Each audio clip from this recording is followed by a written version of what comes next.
Welcome to this gameplay presentation of my first dungeon mod, Lokir's Tomb. As we can see, we get a discovery text when we find the place. Some details outside, some snow.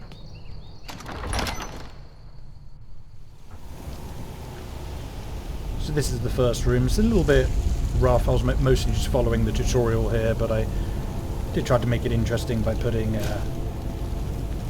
sort of snow like billowing through this door here to sort of create the idea of a draft, although I think having warm lights with the snow didn't really work too well.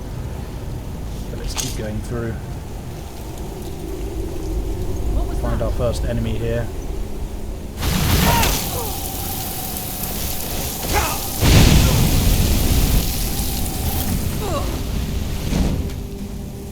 Just a standard ice mage set to work at this table. So we look around the room. We've got some details. This was the concept I was trying to go for. Some snow coming in, and this is the room I'm the least happiest with. But you know, I did do some nice stuff with these tables here. I even made a note for the warlock as well.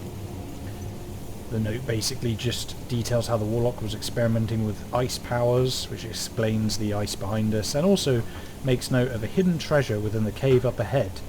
And I quote, "But I doubt anyone would survive long enough to be able to find it."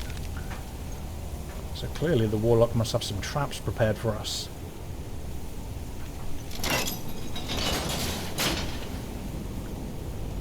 Well, we've all seen this before.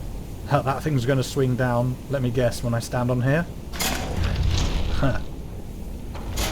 As if I would fall for something like that. What the hell?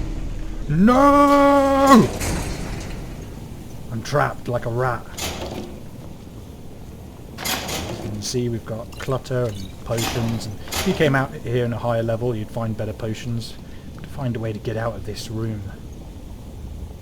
Wait, I think I see something in the wall. Nice. Now we can go into the second room, which is a large open cave.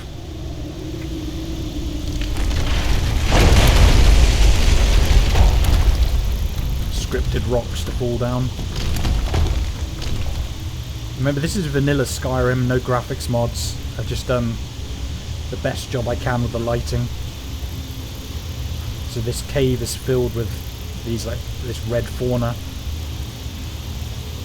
Dragonflies flying around, some plants. The idea is, although we're in a snowy region, the steam given off by these interesting plants here has kind of caused the ice to thaw, creating an ecosystem, even some water here. We need to find this hidden treasure that the note mentioned. I've made it quite difficult to find, which is why we need this torch. Looks like we found the treasure. Okay, so there's one small detail over here. I was just trying to make it interesting. So let's head to the next area.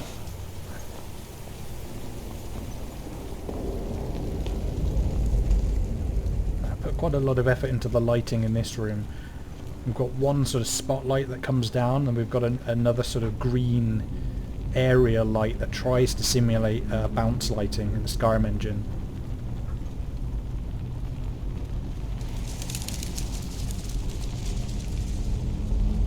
Quite a lot of work into that.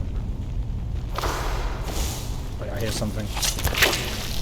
Oh my god, spiders!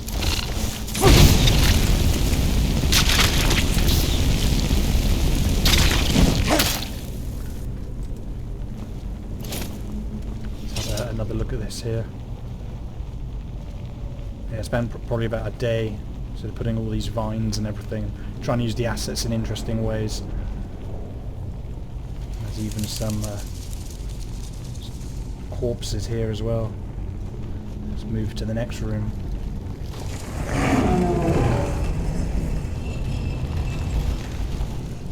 Scripted sound effect and a troll that comes out of a hidden area.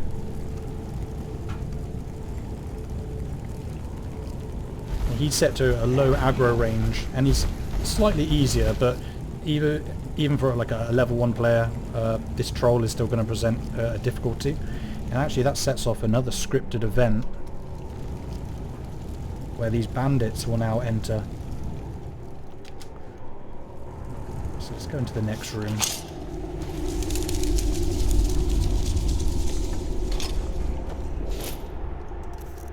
Decided to give the player a bow that causes enemies to flee, because this is Lokir's tomb, and an Imperial helmet that gives you some bonus to archery.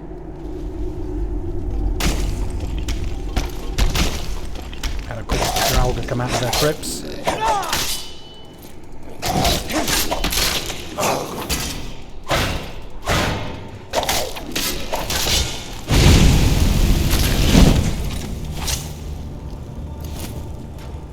Looks like the bandits are fighting the troll. Obviously we could have got here. Well, we got here just at the right time. We can see them fighting it. We could probably try and sneak past them twice.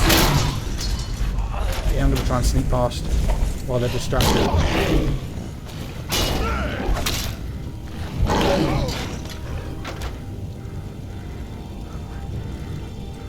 If we get too close to this troll, I wanted to give you the option to sort of like, you know, run past it, but we could, if we get close enough, the troll will aggro us. So we can like, lead him on a wild goose chase. I like to sort of lead him into the cave room, because it shows off like the nav meshing that allows the enemies to navigate around traps, even do things like jump off ledges.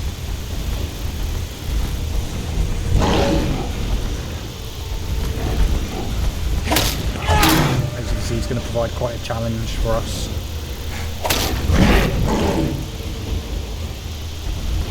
Follow us around here.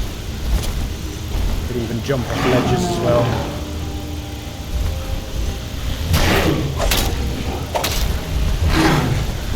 And so what the player might want to do, if it's too difficult, they might just want to take a stamina potion to be able to sprint. And then we could just trap the troll.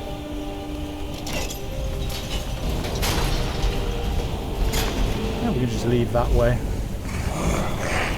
And that's pretty much the dungeon, yeah. I'll probably have another look at that last room.